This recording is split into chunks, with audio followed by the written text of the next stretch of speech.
We have a guest, Liz Anthony here, Chief of Staff at Halfdays. Halfdays was a women's outdoor apparel brand. We got our start in ski in 2020, and we had a really unique story because Ariana, one of our co-founders and CEO, has like the business mind, and then our other co-founder, Kylie, was an Olympic skier. And so we started with skiwear. So my very first thing that I did was create an internal dashboard where every single person at the company had a metric that they own. So on the revenue front, we're in sort of like the tens of millions category right now, and we've been growing 80+% year over year for the last 3 years. We launched a collaboration with Hoka in early November. Like, we grew our email list by 10% in 2 days just from that.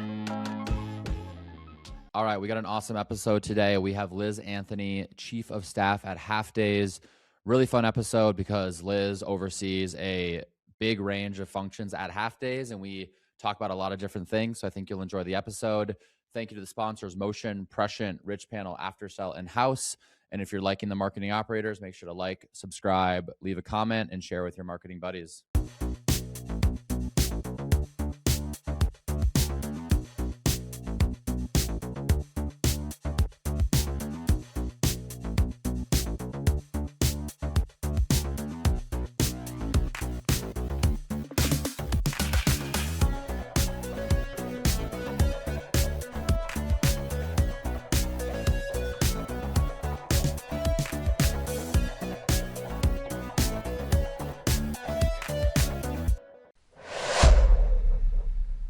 All right, I am super pumped with Motion's newest shipment of AI technology in their tool called Analyze This. So basically how it works is you create a report like usual, slice the data however you want, whatever you're trying to get insight to.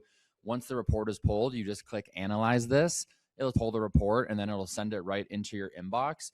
And you can go into this report, and it gives you a very, very detailed analysis of what's working, what's not working, and then ultimately it even goes into what you should do next based on the analysis that it's giving you. So just continuing to automate this analysis piece of creative strategy, and I'm very excited about it, how it's going to unlock more time and more production for creative strategy teams.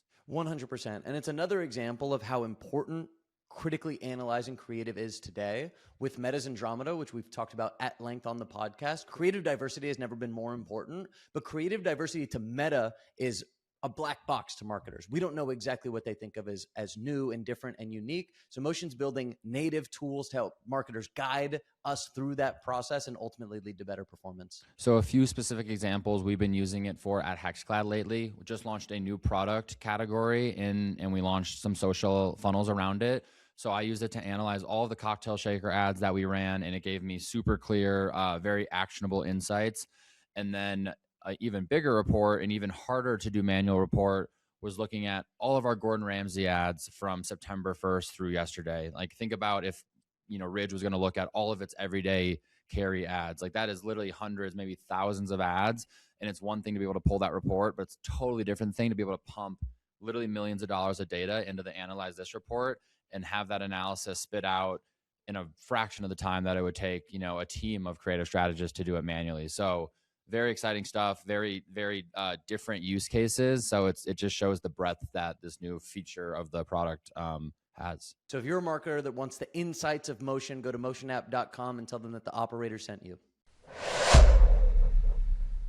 All right. Episode 93 of the Marketing Operators Podcast. No Cody today, but that's all right. We have a guest, Liz Anthony here, Chief of Staff at Halfdays. So quick like history. I met Liz at this dinner that I host. I host a quarterly dinner, just trying to get a bunch of operators from Denver and the Colorado community together in the same room. So it started off like 2 years ago with me just literally scouring like Twitter and LinkedIn and like sliding into people's DMs on LinkedIn. And I slid into Ari's LinkedIn DMs, who's the founder of Halfdays. She came to one of the dinners. And honestly, the cold DMs on LinkedIn, if you're hosting like a curated dinner, it works. So don't be afraid to slide into the LinkedIn DM. So Ari came, and then I think like 2 or 3 dinners later, Liz came, and very quickly, Chief of Staff is one of those interesting roles. And very quickly I was like, oh, wow, like Liz wears a ton of hats and is clearly like Ari, I feel like over time has, she does a lot on the business, like in the business, but she's also working like outside of the business a lot and providing like with the fundraising, the founder-led content and all that stuff. And that's providing a ton of value to Half Days. But it became very clear to me that, Liz, you're like probably the core operator that's working like 100% internal on the business and moving a lot of things forward. And we were talking like, I think within the first, I don't know, 10 minutes, I think we spanned a bottoms up forecast, like key marketing KPIs, and then like tactics that you guys were focused on. So I'm like, wow, Liz is like wearing a ton of hats at Half Days and clearly like a really key person in that org. So I was like, we gotta have Ari on first, then we have Liz on to get Liz's perspective on Half Days. So yeah, Liz, thank you so much for coming. Could you give us a little, just, Half Days is very seasonal, right? Like November through, obviously, like November holiday season and then going into winter. Can you just give us a quick run through on Half Days and whatever you can share about Half Days as an e-com brand? And then how's your November, December been going? Because y'all are like right in the middle of peak right now, so it's a very exciting time of year for you guys. Yeah, it's a very exciting and very nerve-wracking time, but it's been so fun. So Half Days, as those of you who may have listened to our episode with Ariana know, is a women's outdoor apparel brand. We got our start in ski in 2020, and we had a really unique story because Ariana, one of our co-founders and CEO, has like the business mind, and then our other co-founder, Kylie, was an Olympic skier. And so we started with skiwear and just kind of found a niche very quickly. Like you think about a startup and how difficult it can be to find product market fit. And like Half Days found it right away in ski. And so, the growth metrics year over year were insane in those first few years. And the team was like 2 to 4 people. And they were really just finding this niche of like flattering women's oriented skiwear. And so now here we are 5 years later. We just passed our 5th birthday this November. And we've expanded beyond just an e-com business. We now are e-com, wholesale, and retail through our one retail store. And we're a year-round business as well. So we're growing in areas outside of ski. But to your point, ski is definitely still the core of our business. And I think the intersection between ski season and then also Black Friday, Cyber Monday makes like November, December a really crazy and fun time for us. And it's gone really well. I joined the team in January. And if you guys remember, January of this past year was like the LA fires, the election, a lot of just like difficult times for the country. And then, so we kind of were like just finishing up ski season at a very difficult time for the country. And then working all year on kind of like this new area where we're still trying to find product market fit in the spring and summer. And so to come into winter and just see how incredibly we like crushed Black Friday, Cyber Monday was so fun for me, and to see all the hard work we've been doing all year pay off. So we grew this year's Black Friday, Cyber Monday by like 65% over last year's. And I think we can get into like some of why I think that happened. But a lot of it is, I think that we're still so new. People are still learning about us. So it's really fun. Every single year we get so many new customers and so many women that are just so excited to have ski wear or outdoor wear that like actually is flattering and that they're excited to wear on the mountain. And so, yeah, I'm really excited to be here. I will say women's apparel, but the XL fits me well. So thank you. For those listening who might want to be shopping at Half Days, gender neutral enough. Connor's got the Half Day crew neck before I do. What is going on? Well, I purchased mine, Connor. I'm a loyal customer. Yeah. Oh after my Ari gosh. came on. Oh my gosh, I gotta go find an XXL crew neck to wear. I have the Half Day socks. The only problem is my ski boots fit like my foot is this long and my ski boots are this long, so I don't have a ton of room in there. So I have to wear like the most thin ski sock. They're really comfy. I wear them just as like my warm winter sock. But I'm feeling inspired now. I wanna get a Half Days crew neck. That's a good move, Connor. I love it. We have a few. We are all pushing for a few more products that our male supporters can wear. So stay tuned for those things. But we will always be a women's focused brand. We get that question all the time. And I'm like, yeah, that's kind of why we exist. But we love our male fans as well. Every quarter I half jokingly send Ari a text that's like, just waiting for the men's line to come out. Like, let me know when you're shooting content. I'm ready. Like, well, so one day I'm going to get that text and I'm going to be pumped up. Hey, there's a shoot on this day and we need you here. I think it would be a really fun April Fool's joke to just like get a lot of traction in terms of views and things like that. But no, that will not be happening. That would be cool. Do like an April Fool's campaign. You could even produce like a very small run of some easy to make men's product. Right, exactly. Like just merch and things like that. That'd be fun. I think it'd be fun. Yeah. So I have two follow-up questions for the intro. Mhm, One, can you share like revenue-ish where Half mhm, Days is and how has that trended over the last, call it 3 years? And then second question, I think like what y'all have done is so brilliant because you've come into this much larger category and have kind of like, pushed people aside and really carved out your own sub niche of that category. You think of the like mhm, Arc'teryx and the Patagonia and the North Face where they're selling, ski gear, but like a much broader, I guess, approach to ski gear. And mhm. y'all came in and you're not like, I don't even think you're really competitors necessarily with all those brands just because of how you're positioned within that larger category. So start off with Yeah. the revenue, but then I'm curious, how do you internally, like what's the vernacular you use to describe the very specific like sub niche of ski gear that you guys have carved out? Yeah, very good questions. So on the revenue front, we're in sort of like the tens of millions category right now, and we've been growing 80+% year over year for the last 3 years. Obviously, as your numbers get bigger, those numbers get harder to maintain, but we're on track for like a little over 70% this year. And so we're just continuing to build on the momentum and get into the 100 millions as soon as we possibly can. And then in terms of how we describe ourselves, we think of ourselves as functional gear for the stylish woman. And so it's really not our niche to go for the girl who doesn't care how she looks on the mountain. Like there are already a lot of brands that serve her. And then similarly, we're also not for the girl who is only taking opera pictures because she'll just buy something from that doesn't perform.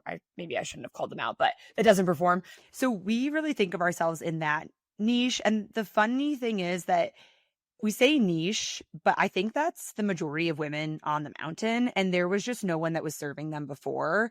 So a little bit of what we're also fighting is this idea that you even can look cute in ski gear that performs. And a lot of people, even women, think that because something is cute, it won't perform.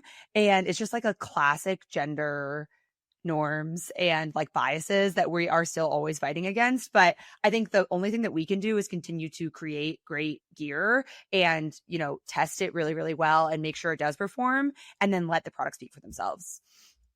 Yeah, I say niche, but it's really just like it's a huge market and I love how you speak about like you talk about her and like you're always speaking about this persona and like you Mm-hmm. can tell that's very ingrained into like your head, and I presume the entire team's had like everything y'all do ladders into speaking to this persona that y'all have identified, which is it's just cool to hear how you talk about that because we don't at Yeah. HexCloud like we have our personas, but we don't even like it doesn't spill into our internal dialogue as much as I think it probably should. And I think that probably pays off for y'all in all of your marketing channels, the fact that it's so Mm-hmm. ingrained who you're serving. And you can see it in every, a Facebook ad to a community event that you're doing. It all comes through and you can tell it's all serving the same person, the same woman that your core demo is.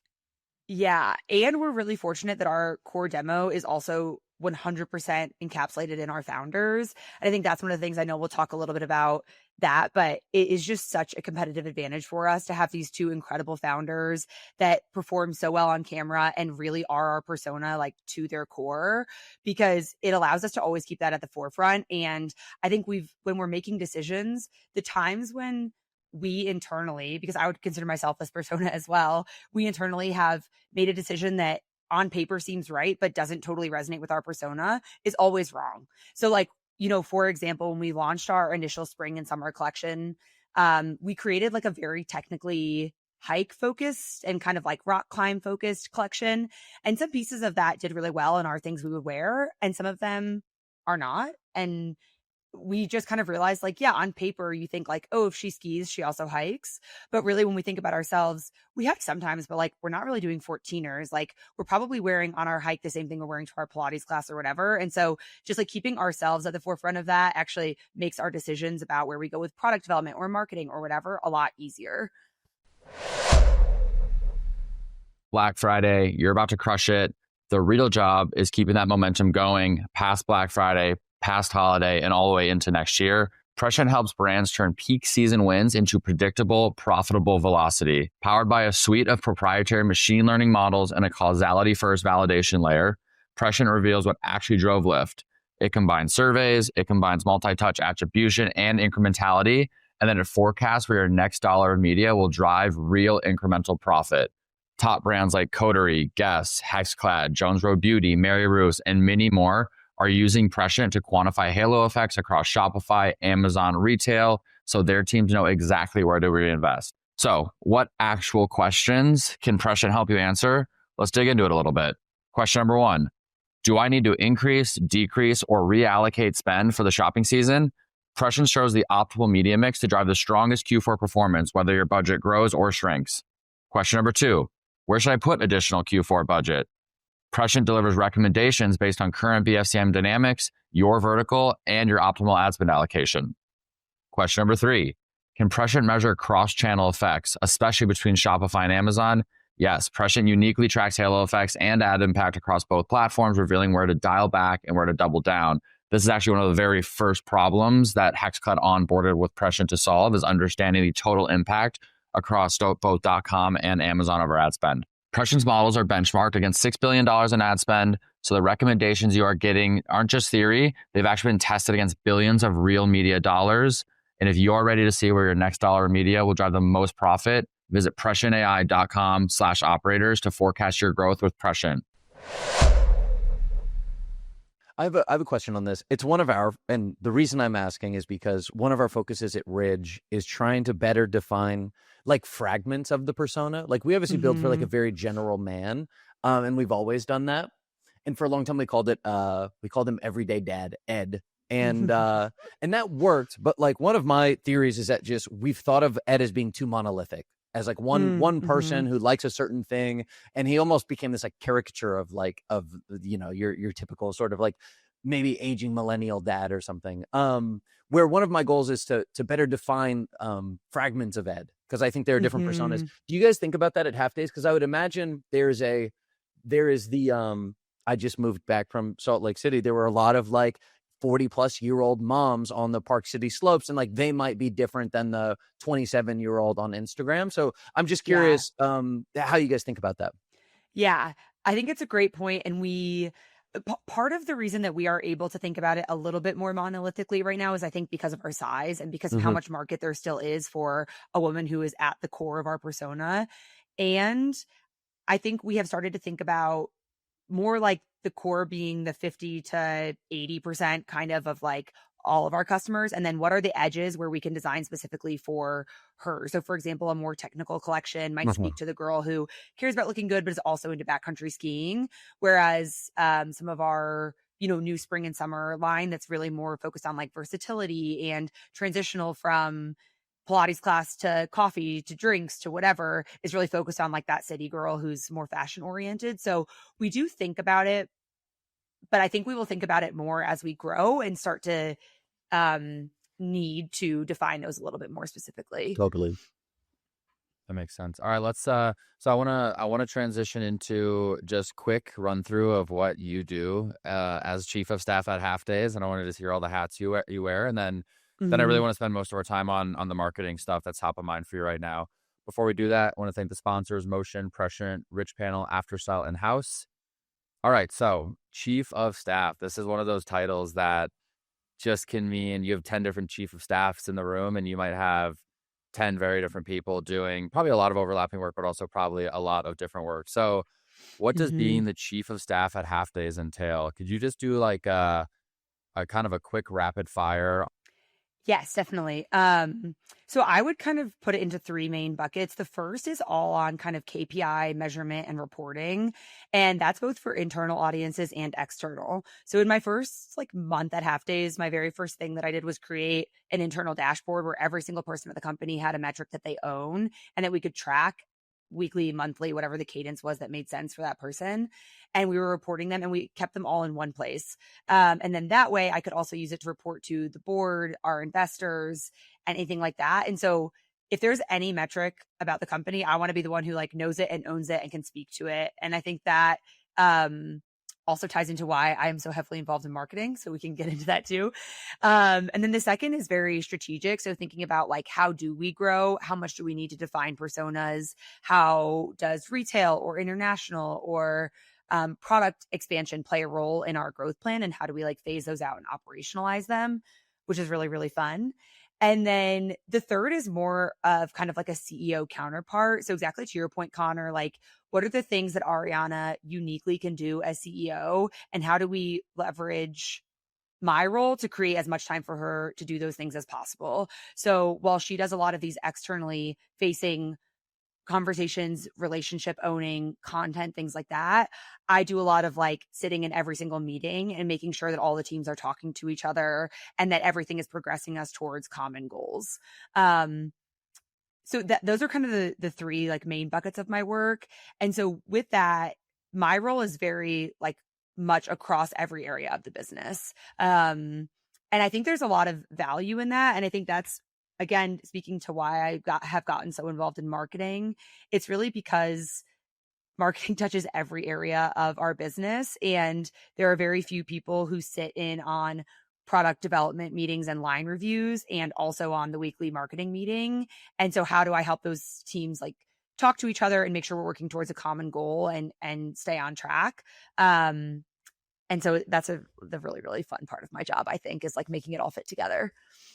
Yeah, you're the door between product and marketing and finance and all of it, right? Yeah, totally. I definitely resonate with that. That's definitely where I think me and Connor's role has probably progressed a lot too, is making sure everyone's rowing in the same direction. So you report into Ari, I presume, CEO, and then like who are your direct reports? I actually don't have any, and I have been chief of staff a number of times before, and it can vary a lot based on how it's set up. But Ariana and I were pretty kind of agreed when I was interviewing that this wasn't a role that was designed to go into another role that we had predefined. So a lot of chief of staff roles are like, you're going to do this for 18 months and then you're going to become the COO, or you're going to become the chief commercial officer or something like that. And we didn't have that vision, because what we really wanted, I basically said like, I love Halfdays. I want to learn more about what you guys need before I say like what role I would like to move into eventually. And so we've kept my role intentionally very broad, and I love it. And so for that reason, we haven't yet defined like, okay, you need to start managing this team.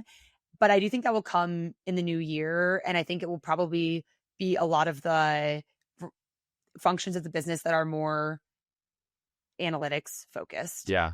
So whether that be like e-com growth kind of things, or whether that's a little bit more of like a finance orientation, I think we'll still kind of figure that out. But that would be where my sweet spot is, I think, at the company right now. Yeah, I have a question on this one, because I think this is an under-discussed trend in the industry, but there's this like elite group of former management consultants who are just running like awesome D2C brands.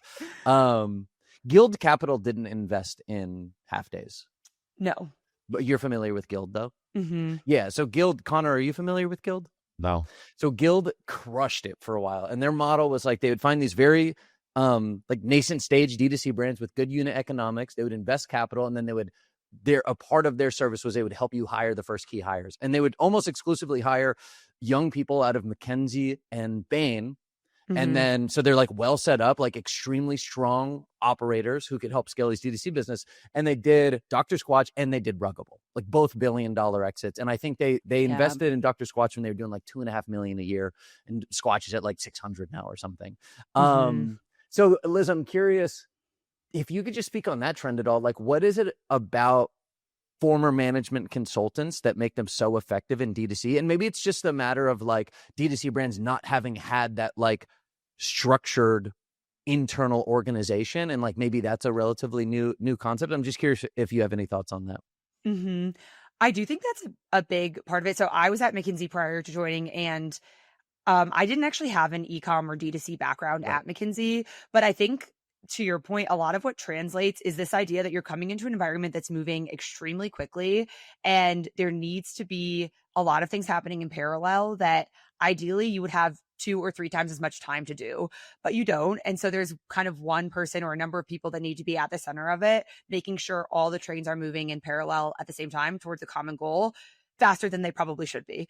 And that's like entirely what you do in consulting. I think consulting is in some ways a little bit easier because you have a defined scope of work. And so you can kind of start at one end and know where you need to get to and say each week, this is where I need to be. And a startup, in my experience, is much more challenging because the end game always changes and your timing always changes and things like that. But the goal is still the same, which is like, how do you keep everything moving along at a much faster pace than it probably should be and with less resources than you probably should have? And that's kind of like what we're trained for. So yeah, I love that. Yeah. So that's it. Like what this like class of operator is really good at is making things go fast with fewer resources than you really need. Yeah, fantastic. Yeah, exactly. Yeah. And I really miss, like, if I could just hire like one of my analysts from McKinsey and just have them run like all of my analytics for me, that would be my like dream hire. And I think some of it is just like, it is different here because you don't have the same like whiz kids out of undergrad that just like want to absolutely grind 24 hours a day. But I do think as you grow, you get more of those. So I think in the earlier stages, it's a little harder to attract that kind of talent. But the more that your brand grows and has that momentum behind it, the more people want to be a part of it. So I'm excited to have some of those people join the team in the next few years. Totally. All right, I want to give a shout out to Rich because they've quietly become one of the most impactful tools we use at Ridge. You know how SaaS companies love raising prices for the same product every year? Our old support platform did that one too many times, so we made the switch over to Rich, and the results have been fantastic. Our SaaS bill dropped by about half, and once they rebuilt our workflows with automation, self-service, routing, our cost per ticket fell 70%. Same team, same volume, totally different outcome. BFCM this year was our smoothest we've ever been. We've done the most amount of sales. We had the most amount of queries, but with routing, we had a lower cost per ticket and our NPS scores have never been higher. The team handled everything without the usual panic and our CSAT has been sitting around 96% every week. And what I really like is that Rich isn't just software, they bring a playbook. They rebuild your workflows, set up your AI, handle migration and training, and you can be live in under 2 weeks. The lift is basically zero on your side. And they're launching a returns portal soon, which I'm really excited to test because returns are one of those sneaky P&L items everyone ignores until it begins to cost you real money. If you want to cut support costs in half and run a leaner, more efficient operation, head to richpanel.com/demo and they'll take care of everything. So what kind of projects, because I think the other half of your experience as a consultant at McKinsey, at least from the conversations I've had with people that have been at like the McKinseys and the EYs, they are working on, like, if you ask them what do you work on, there's a ton of breadth and range to what they're doing. And it's like, hey, you have this project for 2 months and then you complete it and now you're on to a different project with a different company. And my understanding from the outside looking in, and I've always been in like the startup world, but like that whole consultant world always intrigued me, was there's so much breadth to the work that you're doing. And I do think that translates really nicely to then come into a startup and basically someone saying, hey, here's your North Star KPIs, like go figure it out. You're going to do a lot of different things and wear a lot of different hats to hit those. Can you speak to, just like very briefly, what are the kind of things you were even working on at McKinsey for your clients? Yeah. I did do a breadth of projects. Like my first one was at a chain of car dealerships and we were like optimizing their revenue. And then I did a lot of healthcare work and like public health work, which is obviously quite different from this. But I think what my reputation at McKinsey became was like, if a project was really broke, I would come in and fix it, which is, by the way, a terrible way to just burn out like very, very quickly. But it was really fun because you'd come in and it would be like absolute chaos. Like no one would even have a North Star KPI for you, or the project would be 4 weeks behind. And I would just get to come in, clear house, pick my own team and like figure it out. And it was like the greatest rush of adrenaline you could ever have. And so I think that was what I then came to apply to startups, is like that you could just get to come in and say like, okay, if I threw everything that we've done so far out the window, and it's not really as applicable to Halfdays necessarily, because Halfdays was doing a lot of things well, but it's a little bit more like, if we are trying to get to this new phase that we've never thought of before, like how do we start from scratch and get there? And I think that's the most applicable kind of repeatable skill that I did at McKinsey.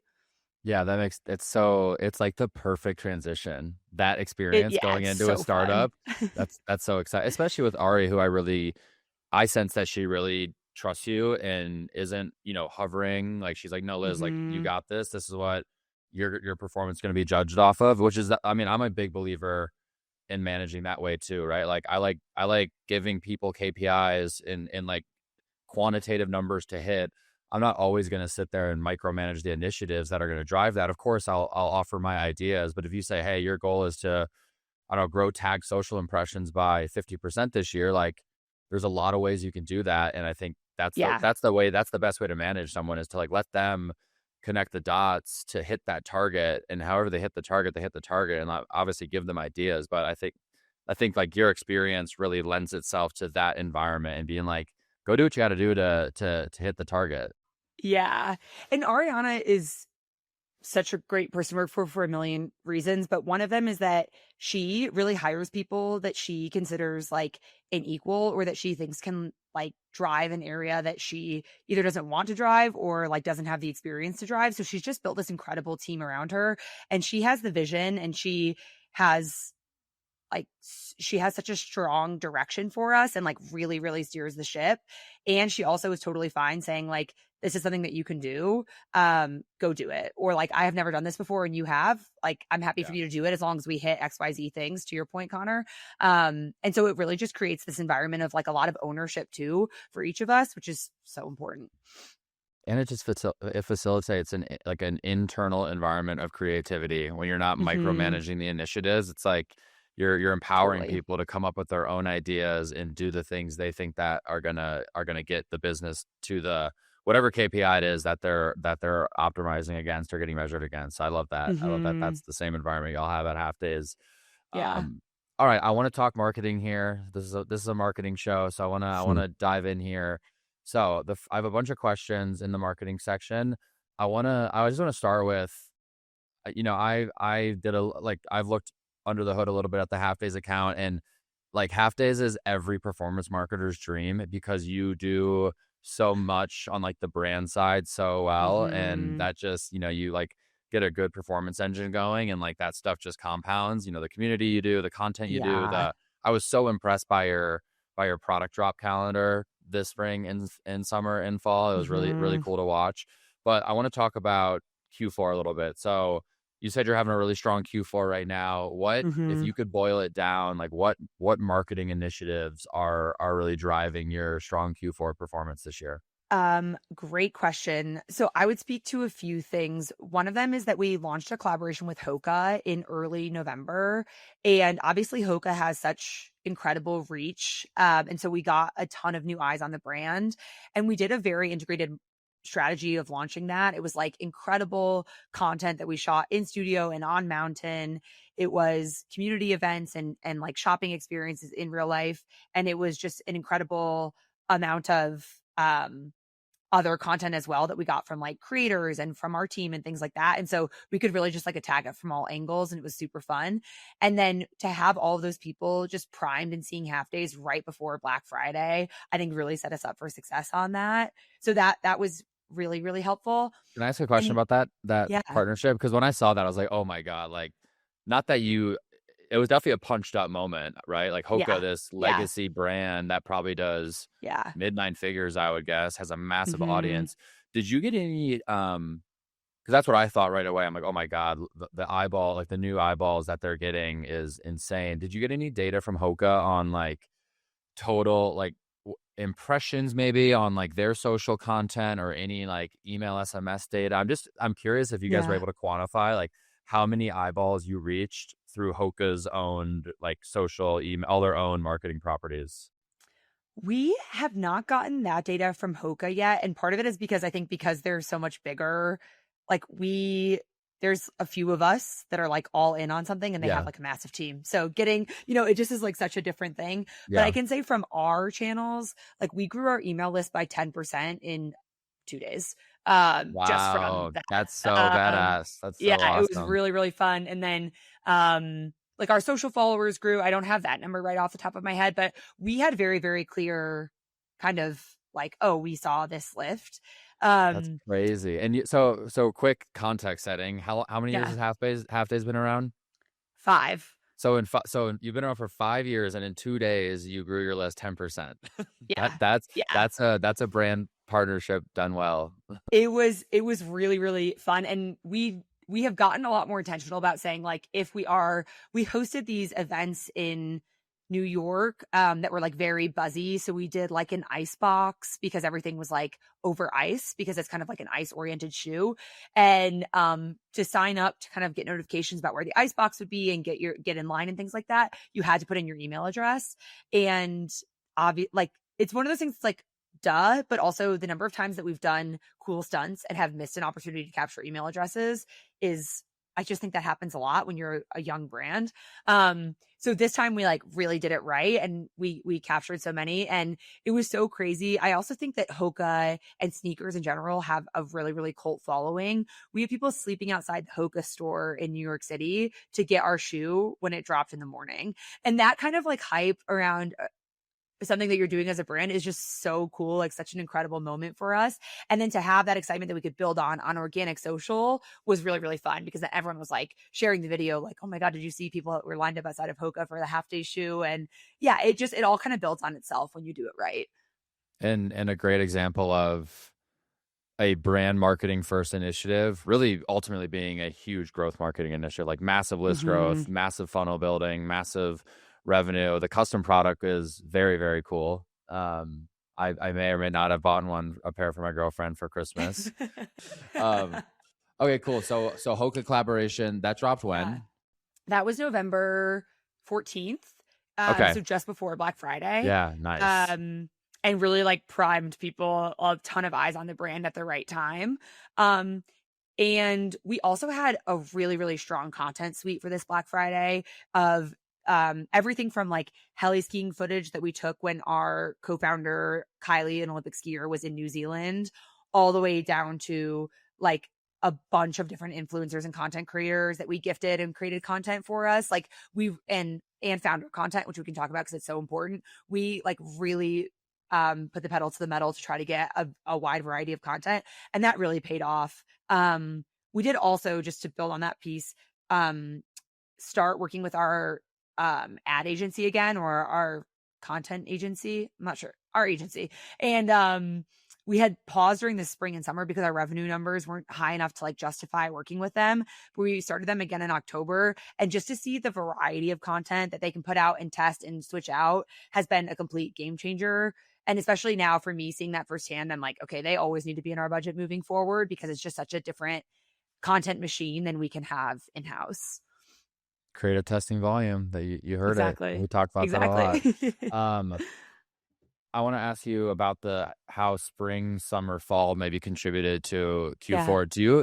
Do you have any sense? Have you done any like because one of the things that we talked about many months ago was like, you guys were obviously you're still very concentrated in the 4-month window we talked about, but your first time order growth in the spring, summer, fall months was really amazing, and it was a testament to all the amazing new products, the non-winter products that you were rolling out. And a lot of them were first time orders, so you're actually attracting like an incremental customer, which is like a huge unlock for y'all as a brand. Do you have any data, like maybe you have dove into this, maybe not, but do you have any data? Did you do any dives on first time orders that came through on those products outside of winter, how those people showed up again in the winter?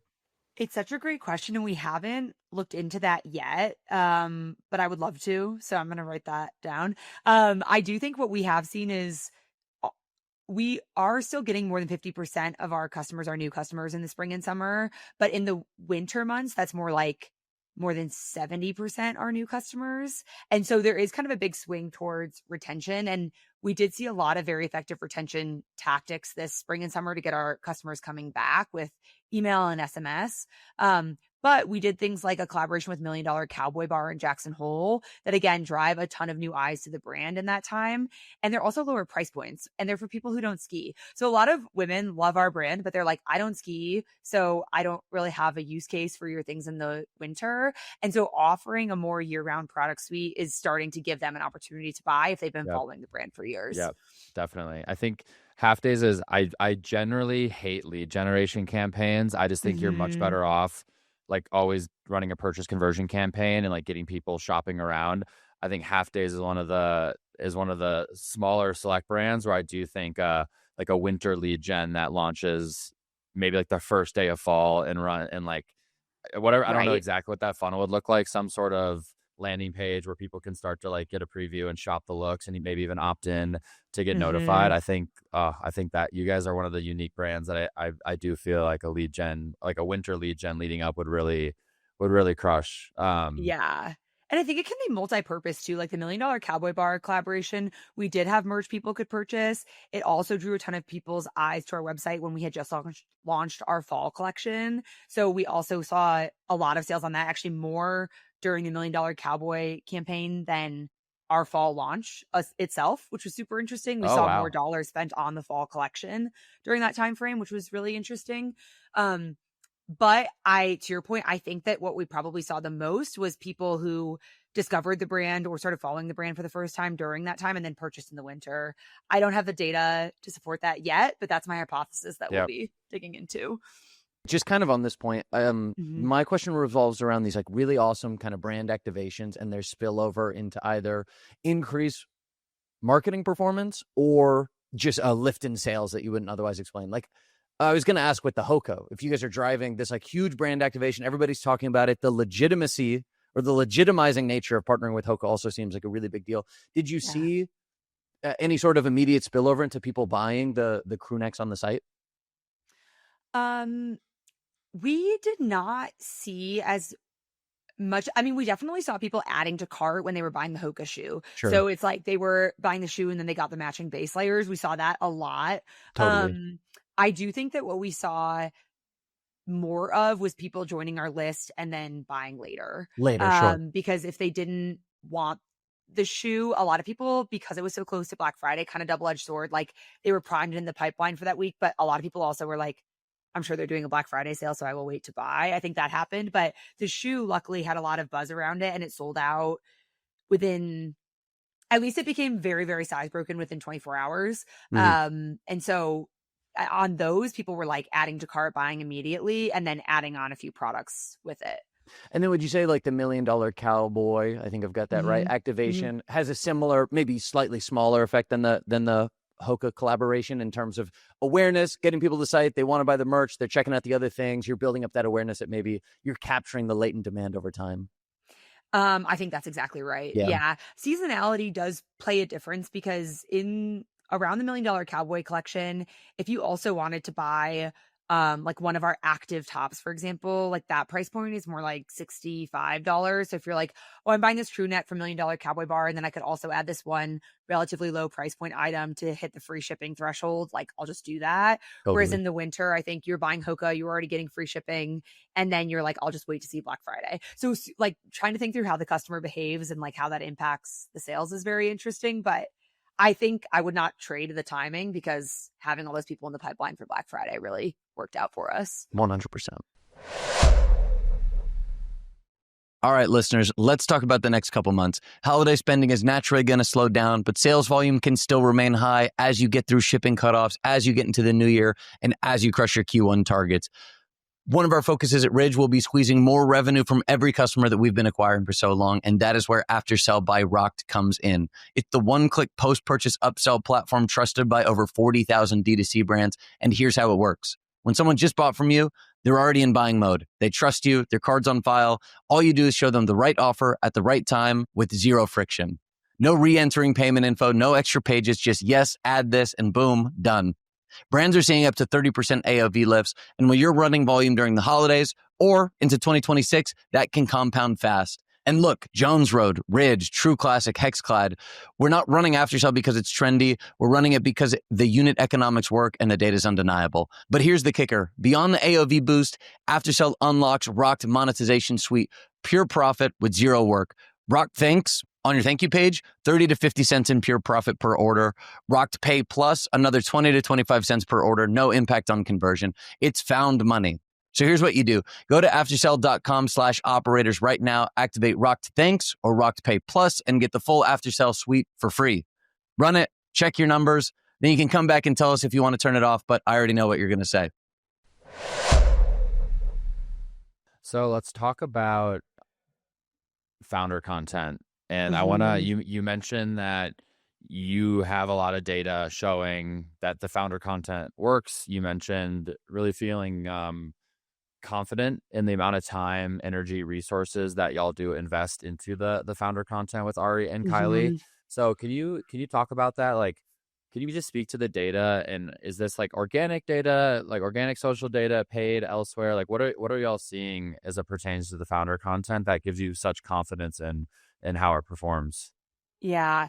We were looking earlier this year and saw that both in terms of organic social and paid, of our call it like top 10 performing posts from the past few years, in both cases, about 50% of them had our founders in it, which is pretty incredible when you think about like all the different variety of people that we've had create content for us, all of the like very highly produced campaign we've done, all the way to like Ariana talking in just like her house about a product we've made. And like those lo-fi founder led contents are the ones that people always come back to. And we saw that again. So we said, okay, like we should really have our founders creating more content. Let's try it. And then we did it leading up to Black Friday and saw that the ROAS on the founder led content in many cases was like double the ROAS on something for the same product by a content creator. And it's so, I think, first of all, our founders they create great content. Like that is something that they're very good at. And I think part of what our girl wants is the lifestyle that our founders have. Like they're inspired by who Ariana and Kylie are as people. And so when we have them in front of the camera, it like really pays off for us. So we have them now creating content once a week, which is a lot for both of our co-founders to spend an entire day creating content. But what we've been seeing is like just to have the variety of content and have them in it, we've been seeing those ROASs continue to stay like above 10. Even if we continue like pumping spend into it, it just like continues to perform. And so when you're seeing that, you're like, all right, I guess you guys are going to keep creating content once a week. Yeah, that's such a superpower, and the fact that it Yeah. doesn't require A DP and a massive whole camera crew. production Yeah, setup exactly. and the whole thing. hmm It's like, oh, get my It's like iPhone out iPhone and content. yeah, Exactly. Yeah. that's so It's awesome. really amazing. And I do think I also think some of the higher production value things we've done have also worked. Like for example, the heli skiing videos of Kylie in New Zealand have done really well. Um but I think we can mix in like a little bit of those and spend a lot more time and energy on the lo-fi content that's a lot lower cost and see like very, very strong results from that. So that has been a really good learning for us, so that we're like really making sure it is more time and energy, but it's far less in terms of like the actual resources that it takes. So doing both, I think, will be really important for us moving forward. On the point of like creative diversity here, Mm-hmm. you guys do a lot of we spoke a lot with Ariana about the like community programs and the in the IRL events that you guys do. You guys create a ton of content from that. Does that make its way back to the ad account? I'm trying to put together the like, okay, you've got the Kylie founder content, you've got the high quality heli ski video, and is there Mm-hmm. like people and a lot of UGC that you're getting from the community as well?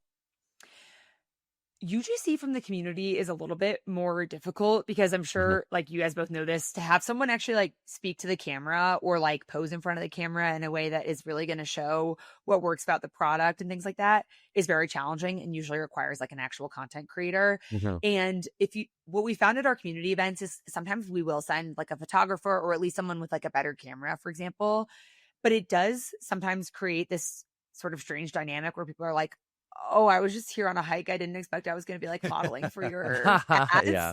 And so we've really tried to play a balance with that, where like some of our bigger events, we will for sure send a photographer and like capture higher quality content that we can use across our channels. But most of our UGC that we will run dollars against is created by content creators.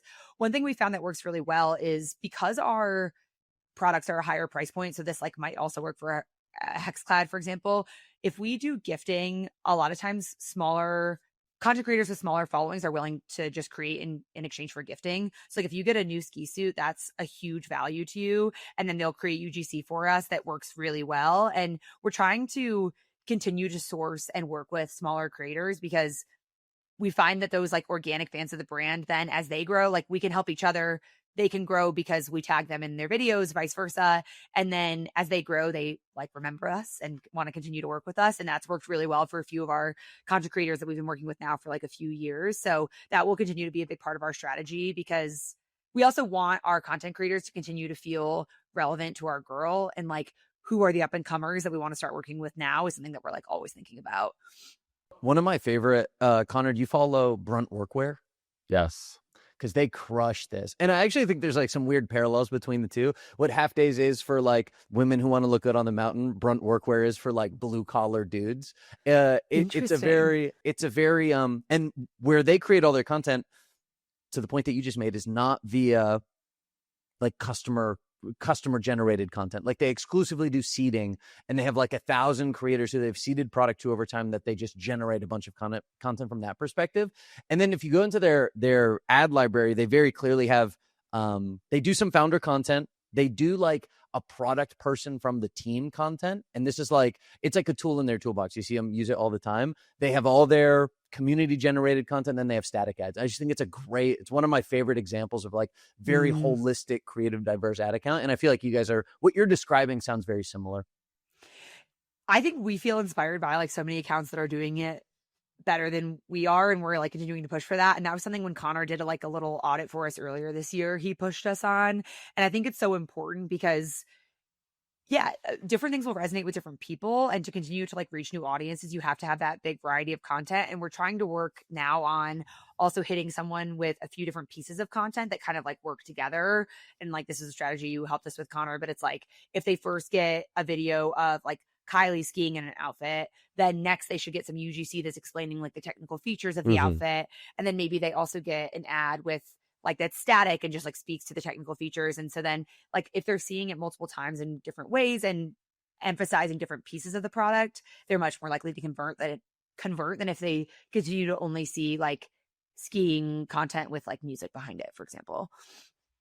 Yeah, I think the mistake a lot of brands make is like, oh, founder content has a 5x aggregate ROAS in Meta, and this like everyday creator content just explain the features only has a 3x. Like, oh, let's abandon that entirely and only do founder content, when in reality they each serve their own purpose in the funnel. They each lift one another up. Of course, like if like your average is at like a 3x or a 4x, let's say, and this one content pillar has a 1x or a 2x, it's like, okay, that there's some nuance with how you interpret the data, right? If it's like way below the average, like, all right, that's probably a content pillar you should get out of your ad account. But anything that's like at or above average is probably not. Everything has to necessarily be like hugely marginally raising your average. It's not necessarily the goal of a diversified media mix or a content mix in your media channels.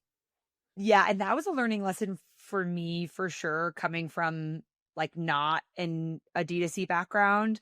Was I think my inclination was to do exactly what you just suggested, which is like, oh, well, these other ads all have an 8 and these two have like 4s, like why don't we just cut those? And then if you really think about how they all fit together, it's like much more nuanced than that. And so that's definitely something that I've tried to get better at over time, is like understanding the role that each ad plays, and the importance of like spending in seasons when people aren't necessarily converting. For us was a big learning curve for me, and just knowing how important that is so that we build the pipeline for winter was a very good lesson.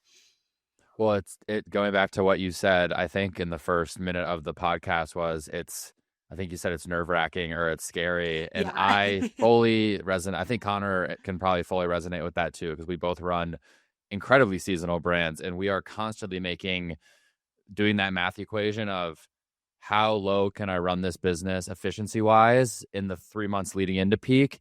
What can I hit during peak? And will that together back into our total, efficiency targets for the year? And it's like, of course, you can model it out in a variety of ways, but no matter how you model it, to an extent, you're kind of playing this like guess and check game that you just get better at as you have more, like full year cycles to lean back on and be like, oh, this is how this was distributed last year. Like, I think based on our new targets, here's how it should be. So you get more and more exact with it.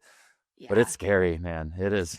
It really and scary. I think especially for newer brands where every year feels like a completely new ball game. Because if you're like nearly doubling, you're like, okay, well, everything is different. Or, like our spring and summer like April through June as a quarter for us grew 220% because we had like so much more spring and summer. So like the entire game has now changed based on like one quarter. And just thinking about like the implications of that and how it all weaves together from going back to like how broad my role is. It's like, okay, I see the EBITDA implications. I see like the number of people we have primed in the pipeline in terms of like views we're getting and visits to our website. And then I'm also looking at like our CAC and what we have to spend there. And like putting it all together is so fun, but also so nerve wracking because there's just so many moving pieces that are like constantly changing when your business is growing that much. Yeah. You mentioned like the views. I'm spending a lot of time right now trying to get our international team to operationalize around new users to site. We're also very acquisition driven. And I think generally internationally, we have a fairly immature media mix, and we're starting to see diminishing returns from just only being on 3 or 4 channels and having 80% of our mix in Meta.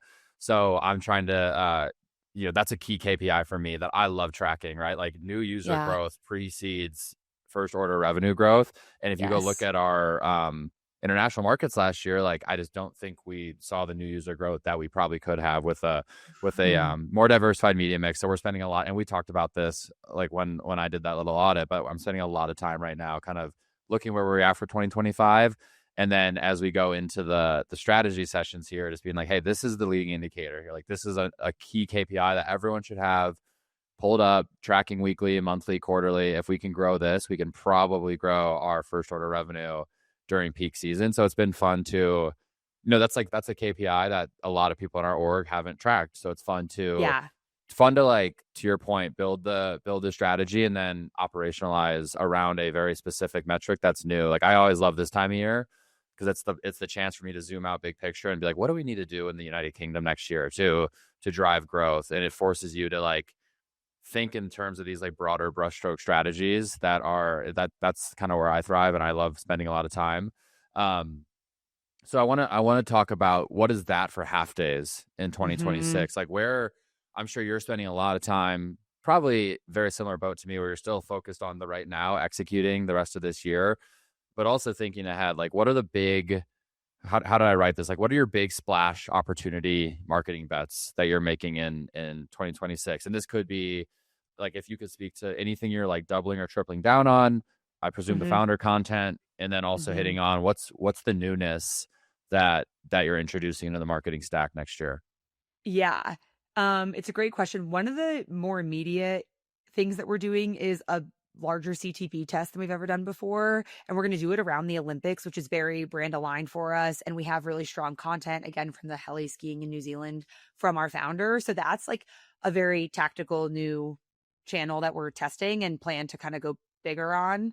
That's Again, awesome. I'm great so pumped on that. you. I'm so pumped on that for you guys. I cannot wait to see the creative. I think CTV will be a really amazing unlock for your, I think so too. for your business. And we've also been testing just actually right now. So if you guys are in the airport coming up, take a look. The B terminal in the Denver airport, we have ads, like out of home ads running for the first time for Halfdays.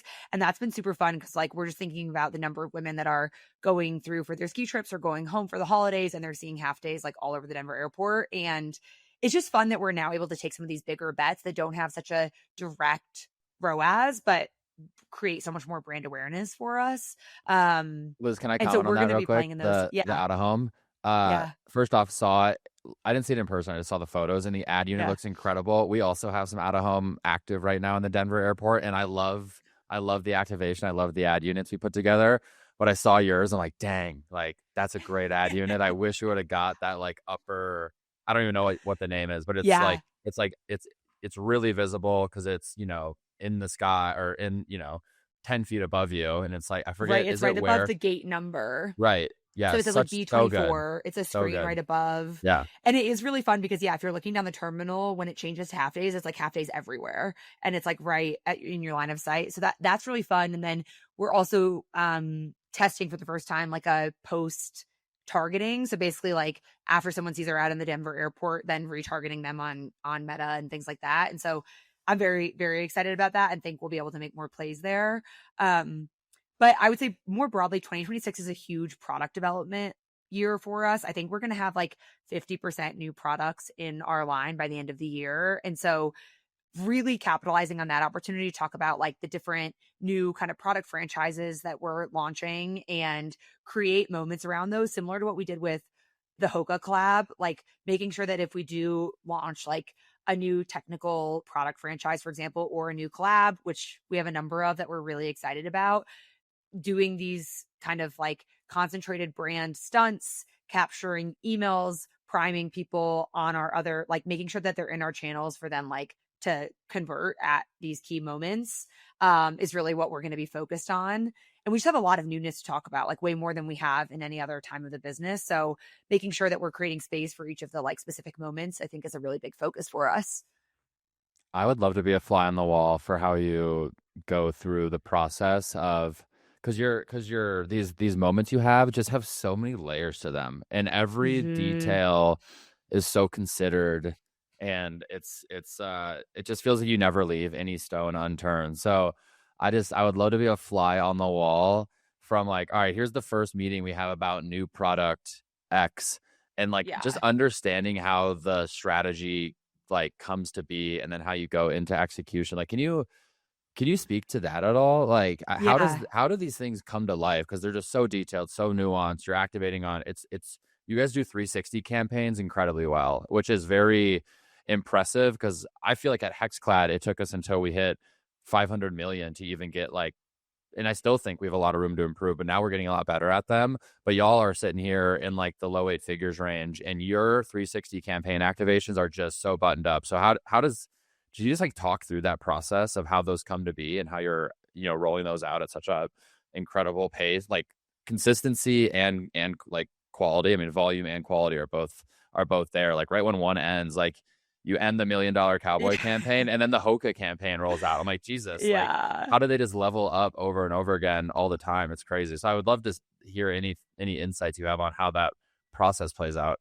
Yeah. Well, first of all, our marketing team is incredible. And I think that one of the advantages of being where we are is that it's still small enough that it's easier for things to not fall through the cracks. Because, for example, we have like one retention marketing owner, one paid ads manager, one brand marketing who does like all of our events. And so when we have like a team marketing meeting, it's like every single one of those people is in the room, and every single person is thinking about what is the role that I play in this new strategy that or like moment for the brand or product that we're launching or whatever that is. And because we have basically one owner for each of those things, every person feels personally accountable for what they're putting into it. I think that's the power of a small brand, actually, is that we can still like get everyone in the room and that we have that accountability. But this kind of goes back to what we were talking about with like why management consultants are effective, is like basically what it is. It's not rocket science. It's just making sure that every box is checked. So it's like, if we're doing a 360 marketing campaign, and I can't take credit for this, it's really our VP of marketing, but she basically is like, okay, well, if we have a new campaign that we're launching, we have each of these different work streams, like down the line, how are we checking the box on every single one? And checking the box makes it sound easier than it is, but it's like, what are we doing with influencer and affiliate? What are we doing with PR? What are we doing with email? And we just like go down the list and make sure every single one of those shows up. And it's like not rocket science, but it is one of those things that's very easy to fall through the cracks as your team gets bigger, I think, and as it gets more difficult to mobilize people. Whereas right now for us, we're like, it's 2 weeks before, we don't have anything going on email. Like, okay, Emily, quickly spin up email. And it's just done because we're small enough that we can still make that happen. Yeah. So you have your objective templatization. We're going to do an influencer activation. We're going to do a community event. We're going to have a paid ad stack. You start there, and then you're going into the more creative. Okay, now let's have a brainstorm about how all these different verticals come to life. And you're just making sure that you're always checking every single channel. Really. Exactly. Got it. Yeah. And maybe one of them doesn't play as big of a role as another one does in certain ones. But yeah, that's exactly it. It's just like, how does every single person show up? Lately, every marketer I talk to says the same thing. Budgets are tight, goals are higher than ever, and I have to prove what's working, not just report it. And that is the new reality of marketing. If you can't afford to rely on guesses or platform-reported results, you need clear causal proof of what's actually driving growth, and that's exactly where House comes in. Incrementality testing is the new scientific way to measure true impact, to see what's moving the needle and what's just noise. So you can reallocate spend based on fact and not faith. Cody, Connor, and I all use House for incrementality testing, and it's become a core part of the modern measurement stack. They're now working with more than 40 of the top 100 D2C brands, which shows just how quickly this approach is becoming the new standard for serious growth teams. House helps you run real experiments across your channel so you can answer questions that actually matter, like which channels are truly driving incremental revenue? How much should I really be spending on Meta, Google, or YouTube? And what's the halo effect of my ads on Amazon or retail sales? What sets House apart is the combination of rigorous science and marketer-friendly design. The math under the hood is complex, built on causal inference and experimentation, but the platform itself is simple. You can choose your questions, launch a test in minutes, and get clear, actionable results you can actually use. Plus, every customer gets a dedicated measurement strategist, someone who's lived in the world of growth and knows how to translate data into strategy. They'll help you design smart tests, interpret the results, and build a repeatable culture of experimentation across your team. With House, you aren't just buying a tool, you're buying the growth marketing team that can help you make the most of it. In a world where every marketing dollar is under a microscope, you need to know what matters with House by going to house.io/operators. That's HAUS.io/operators and start allocating your budget with confidence. If you look at the calendar for next year, I'm curious, do you guys have a defined set of moments? And then do they have like tiers to them where you say, hey, the Hoka's tier 1, we're doing the Icebox activation in New York, but this other thing is actually just a tier 3, we're going to activate it at a smaller level. Like, what does that quantifying look like? I think that's exactly right. I think we basically start with like, what are our biggest moments? And those are like our tier 1, like things we're going to talk about. And usually we try to make sure that we have like one per, like we don't want them to be more than one in a month. That's the easiest way to say it. So it's like, we kind of like try to space them out appropriately. And then we fill in with what we have in other areas.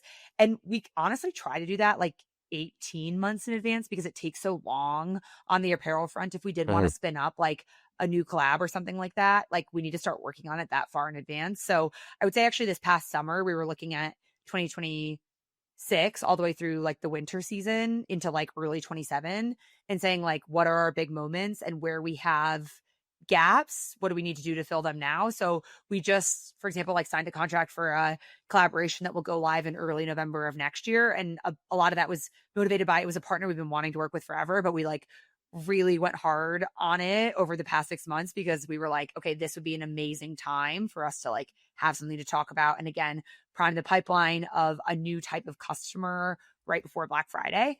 So a lot of it is thinking about it in that way for us. So we're like, what are the big moments where we can and want to get eyes on the brand? How do we do that? And then like fill in the gaps around that. Totally. Okay. One a month is a lot, is just what I was going to say. I was like, we maybe try to do like one a quarter. I think that's like the high growth phase of a startup. And we definitely don't have one every single month. Like, especially, I think one every single month would be too much, but we're trying to have, I would say, a few tier 1 moments throughout the winter and then like a few in the summer. And then we fill in with like a tier 2-ish moment every month, just because, you know, the name of the game for us is still getting eyes on the brand. So whatever we can do to do that is still at the very, very forefront of our focus. And as we grow and our moments become bigger, we will also probably do fewer of them. But for right now, we just go all out on anything we can. So who's the person internally that's like thinking 12 months ahead, 6 months ahead, 18 months ahead? Like, who's the person saying, this is the brand collaboration, or this is the moment that we're going to do? Like, who's doing that? Because that's happening well ahead of time. Then presumably like the actual marketing stack for that moment gets built out. Clearly you start working on them just based on the quality well ahead of time. But obviously, I assume you're like, we're starting to sign deals for like this summer or even next winter or next November. Like, who is that person that's deciding who to go after and then is actually going after it? And are those two different people? Like, is that Ari and you and Kylie that are defining like, oh, I want to do a partnership with brand A and I want to do it in January of 2027. And then is there someone else going out and actually like making the deal happen? Like, what does that operation look like? Yeah. All credit goes to Ariana on having the vision like 18 months out, saying like, I want to do this and let's make it happen. And having a leader who like thinks big in that respect is like the only reason we're able to grow as fast as we are, like, because she just sets these audacious goals and you're like, all right, we'll figure out how to get there. And I do a lot of the next like blocking and tackling of how do we actually get there. So does our chief product officer if it's more of like a collaboration. And then so does our VP of marketing if it's more of like a marketing moment, things like that. But I do a lot of like, again, I say blocking and tackling, which is like such a dumb like corporate term, but it is really, it's like, okay, like who is getting the contract across the finish line for this thing, or like who has set up the next meeting, like who has the deck for that meeting. Like when you are, a lot of these deals and like big moments, as you guys know, are happening like CEO to CEO in many cases. And so then I'm coming in and saying like, okay, but what's happening in between to make sure that those conversations are like as fruitful as possible. But really our whole leadership team does that. And it is really good about thinking like, knowing how far ahead we have to work, particularly some of the more experienced people. Like our chief product officer came from the North Face, and in her mind, like we should be working like 24 months out even, just to make sure that we actually have enough time. So everyone plays a role in thinking that far ahead. Yeah. It's almost like you're kind of the one outlining the jobs to be done. It's like if you guys agree you want to do some sort of partnership or moment, then Liz is saying, hey, here's the jobs to be done like right now to start gaining momentum on this, and just making sure that you always have a clear roadmap of the tactical jobs to be done that are going to lead to the actual, end product, right? Yeah, exactly. And even just like filling in the cracks on the jobs themselves, like with a small team and fewer hands, having someone who knows all the jobs to be done and then can kind of jump in on any of them as needed is really, I think, one of the big value adds of a chief of staff. Like, I'm not the best person to create like the product collaboration roadmap or whatever, but like I can do it. I can get us an 80+% answer that then other people can just say like yes or no to, which is a lot faster than saying to someone like create something net new. So that's a lot of what I do too, is like just try to put something in front of people to react to as a starting point to keep us moving along. A true operator. Seriously. Okay, so I want to go back to something you talked about in the notes, and something that I think you also led with when I asked like what does your job entail, which was like data tracking and data clarity, and making sure that you are tracking the data points that that make sense for Halfdays. And I'm a firm believer that first off, everyone in your team, especially in your marketing team, should own like 1 to 4 KPIs that are indicative of that channel's performance and that they should be optimizing against. And that most businesses, any scaling business, like from a business wide standpoint, has probably 2 to 4 KPIs that, as long as they're optimized, as long as they're like thoughtful and well set, like those can guide your business and you can make most of your decisions around those business. So like a few examples, like Grunes, for example, and Chad talks about this publicly, they optimize against a 3-to-1 CAC to LTV ratio, because they know that at that 3-to-1 CAC to LTV ratio, with all of their product costs and their cost to ship and everything else, all their other line items, that's going to net them at the the margin that they want to be at. So they're very confident, and it makes their decision making very easy, because anytime they're above that, they just say, hey, we're going to go spend more on paid. Oh, we're at a 3.5, let's spend more. Oh, we're at a 3.2, let's spend more. So it like makes the decision making really easy.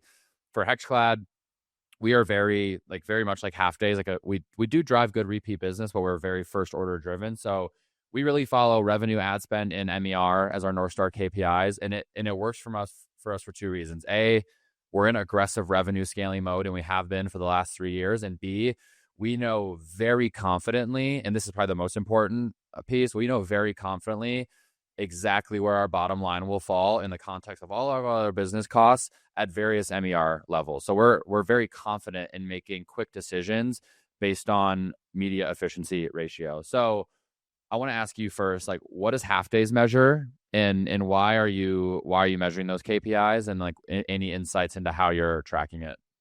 Yeah. I have a lot to learn from you all on this point, so I also want to hear from Connor McDonald. But what we really focus on right now is also net revenue. I say net because we have a lot of returns, which is very common in women's apparel. But that was a huge shift for us of making sure that we're actually knowing that, especially in the winter months, like nearly a third of our gross revenue will be returned. So making sure we're like actually optimizing for that. The second is CAC, and the third is ROAS. And I think just making sure that we have these different ROAS targets at different points in the year, and knowing that our CAC will needs to stay under a certain level. For us, that's like under $100 because our AOV is over 350. And so making sure that like those numbers work out with one another is kind of our 3 North Star metrics right now. But we do a lot of this, I would say like almost all of it in like Google Sheets. And I think that we are in a transition phase of like needing to move towards something much more sophisticated to track. And I'd love to learn from you guys on how you're doing that. Yeah, 100%. Well, just quickly, one of the, I remember this was like 8 years ago at this point, but I was working with a client or with a brand who came, they they should have invested with Dollar Shave Club. So they'd like inherited Dollar Shave Club system, Dollar Shave Club, $1 billion exit. And they literally ran all of their analytics just right out of Google Sheet. And they would manually input every single day, spend by channel, and then orders. And then they would just calculate CAC, and they did it all the way down.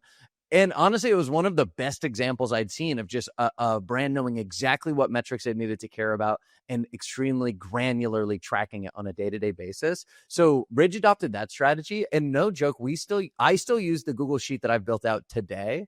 We do have a data warehouse and we've onboarded over the last 6 months, but there's still like a handful of like workflows. I just have such the ingrained habit of checking our Google Sheet for, but we do it all with Supermetrics as well. So it's like, it is probably 85-90% automated with Supermetrics. And what we care about is similar to HexClad because we have very little, like cohort value is what I would say. If we get $100 for a customer on day 1, at day 30, we're getting like $103, something like that. Right. It's really relatively insignificant.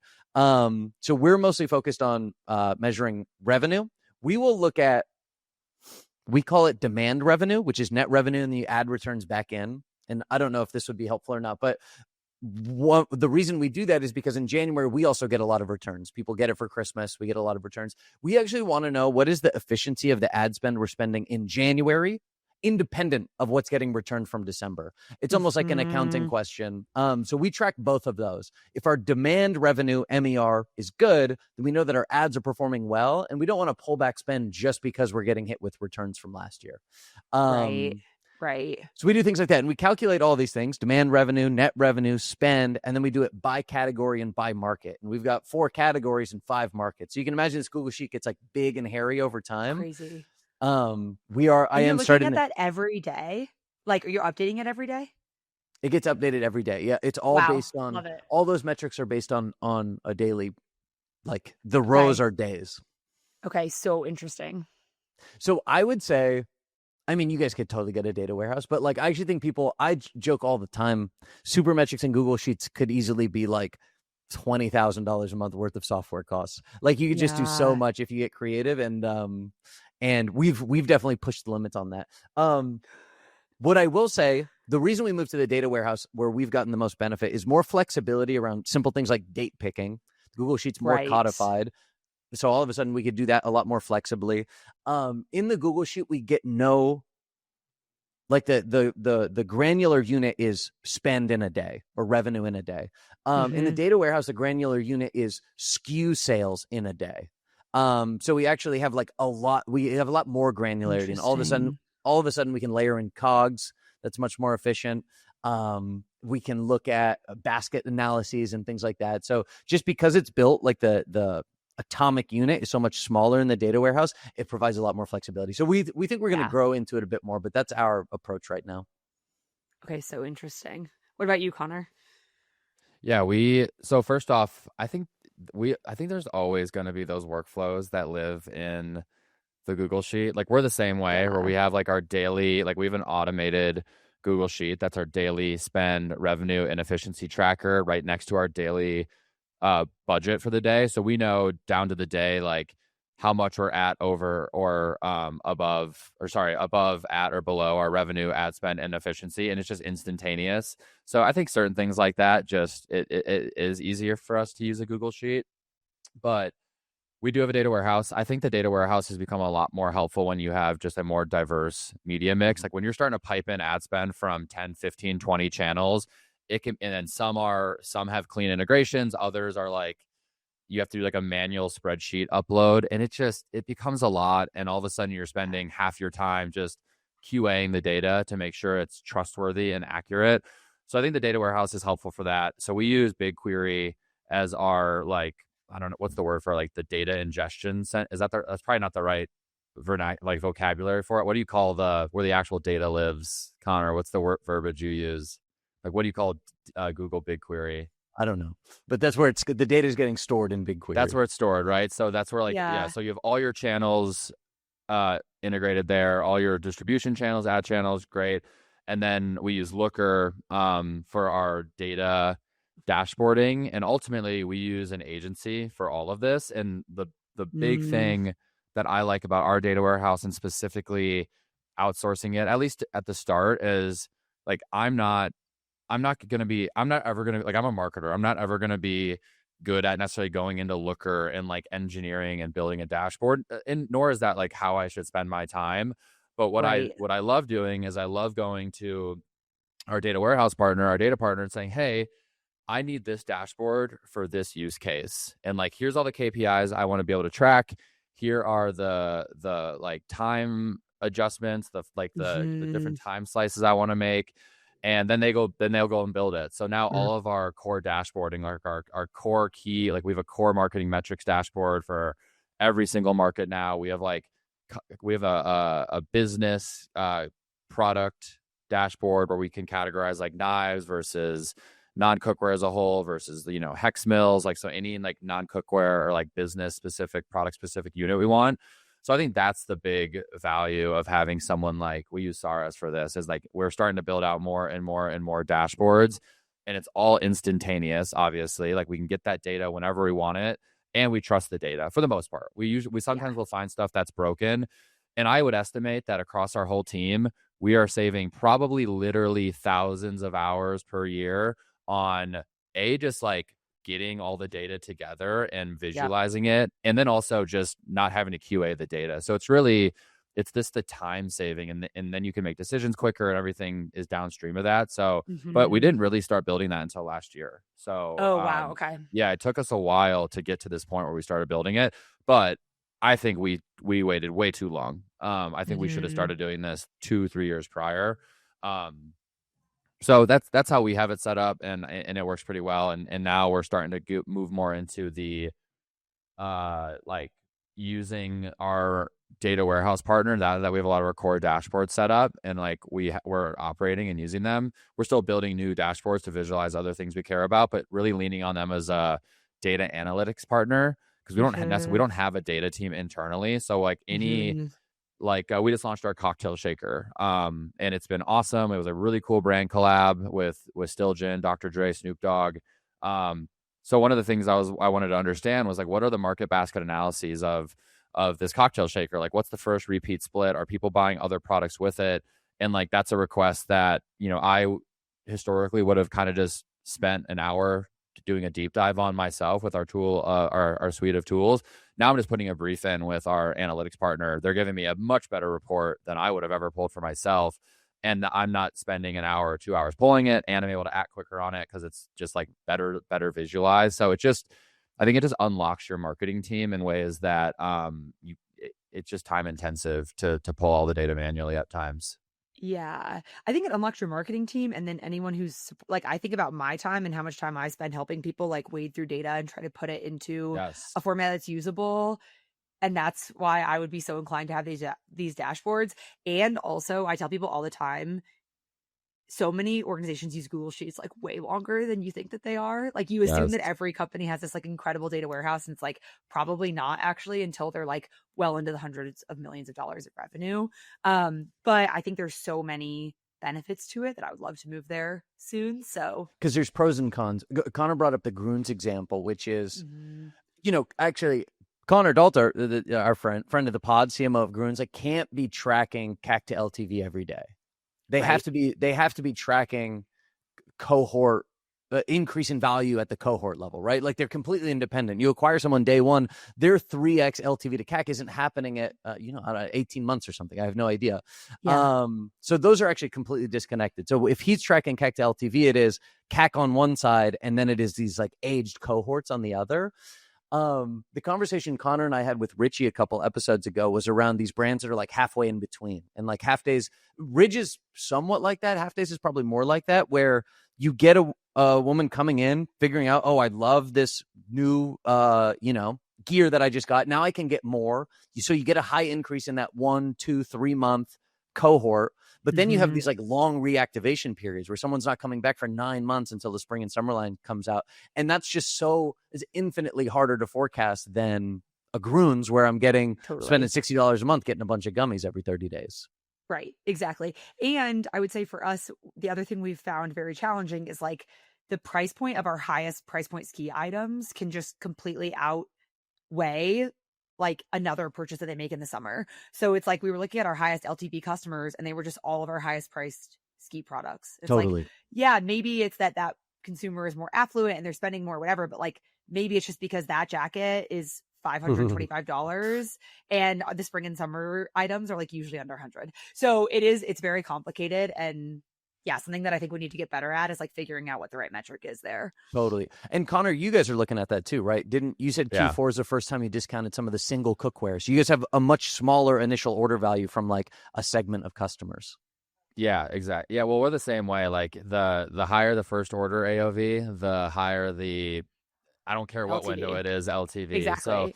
So, but what we're trying to strike that balance, and this was really based on last year in 2024, where like for the first time we actually, like, again, as you scale aggressively, like you're going to see efficiency losses, but 2024 was one of the first times since I had been at Hexclad where our CAC grew as much as it ever had here. So I was like, okay, well, our AOV is still great, but as I was auditing the business, I'm like, I got to combat this CAC. Like I got to make it so our first order, like our cost to acquire someone's not continuing to go up and up and up. So this year, yes, we started to introduce, like we were trying to introduce lower, like better entry points into the brand without cannibalizing the first order AOV, knowing the data point that I just shared. And we did successfully do that this year. We had more individual product offers. We had some smaller bundle SKUs, and we did see our AOV come down a little bit on first orders, but CAC came down way more than AOV did. And ultimately our acquisition MER grew. So like our efficiency on acquisition grew. So I felt like we did a good job of combating that this year without swinging too far in the other direction where it's like, oh, wait, no, your first order AOV just dropped $100. And that's, I don't care if your CAC dropped, that's not good. So we definitely struck that balance this year. But yeah, it's we'll see how it trends next year because I want to. Yeah, I bring that up as an example because that level of nuance is great for a data warehouse. If you want to automate that level of granularity and like cohort analyses, I find that sounds daunting to do in a spreadsheet. Absolutely. Yeah. No, I'm not. I'm like, and that's why I think these text to data LLMs, I'm so excited about them. I keep like shouting on Twitter about them because the same way meta ads like democratized entrepreneurship in whatever 2015, 2010, this is really democratizing data and like letting people, like you can run really detailed LTV analyses literally just by going into these data platforms and saying, hey, here's what I want to look at. And it's going and pulling the report for you. So you don't have to even know how to navigate these platforms as much anymore to be really just dangerous with a bunch of data at your fingertips, which I think is so exciting. And I'm really pushing my team to, like, when people start coming to me now and say, hey, like I'm curious about this data point, when in the past I may have just pulled it for them. Now I'm saying, hey, actually, I think you can like go into here and like prompt this platform and you might be able to get what you. So I'm just trying to like train the team, and I want to do some like lunch and learns with the team early on this year about all like Shopify Sidekick. Our CDP Decile has one now. I'm sure our data warehouse partner will have one in the next 6 months. And just do like the lunch and learns on how people can use these tools to make even more data driven decisions. It's just really exciting time. Might be a podcast episode in there in addition to a lunch and learn. Oh, we've talked about it. We got to do some. We got to do some more screen sharing though. I love it. All right, that's a wrap on this episode of Marketing Operators. Thank you so much to Liz Anthony, Chief of Staff at Halfdays, for joining us. It was a jam-packed episode. We talked about what does a Chief of Staff do? What was Liz's experience prior to Halfdays? Talk a lot about the big marketing moves that Halfdays is making right now and what they're making bets on in 2026. talk about data and data cleanliness and how to organize data. So really a wide-ranging, jam-packed episode, very actionable, very tactical. So thank you, Liz, for coming on. Thank you to the sponsors, Motion, Prescient, Rich Panel, Aftersell, and House. And as always, if you're liking the Marketing Operators, make sure to like, comment, subscribe, and share with your marketing friends. Thanks.